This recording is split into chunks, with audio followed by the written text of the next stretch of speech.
முதலாம் இராஜராஜனின் ஆட்சி காலத்தில் சோழர்களுக்கும் கீழை சாளுக்கியர்களுக்கும் இடையிலான திருமண உறவு தொடங்கியது. அவருடைய மகளான குந்தவை சாளுக்கிய இளவரசர் விமலாதித்தனை மணந்தார். அவர்களின் மகனான ராஜராஜ நரேந்திரன் முதலாம் ராஜேந்திரனின் மகளான அம்மங்கா தேவியை மணந்தார். அவர்களின் மகனே முதலாம் குலோத்துங்கன் ஆவார். சைவ துறவியான திருஞான சம்பந்தர் அரிகேசரியை சமண மதத்திலிருந்து சைவத்திற்கு மாற்றினார். மதம் மாறிய பின்னர் அரிகேசரி சுமார் 8000 சமணர்களை கழுவேற்றியதாக கூறப்படுகிறது.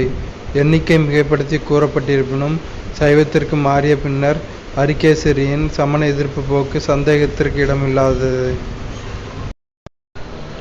பாண்டிய அரசு செல்வச் செழிப்புமிக்க உலகிலேயே மிக அற்புதமான பகுதியாகும் என மார்க்கோ போலோ புகழாரம் சூட்டுகிறார்.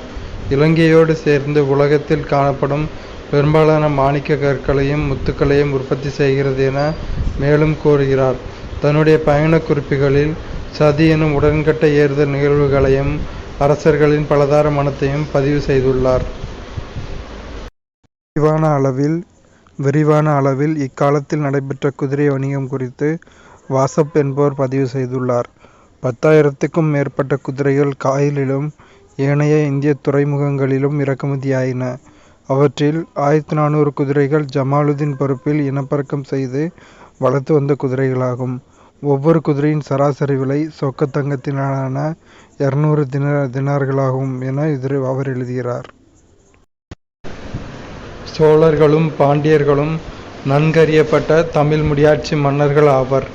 விஜயாலயன் சோழர்கள் வம்சாவளியை மீண்டெழச் செய்தார்.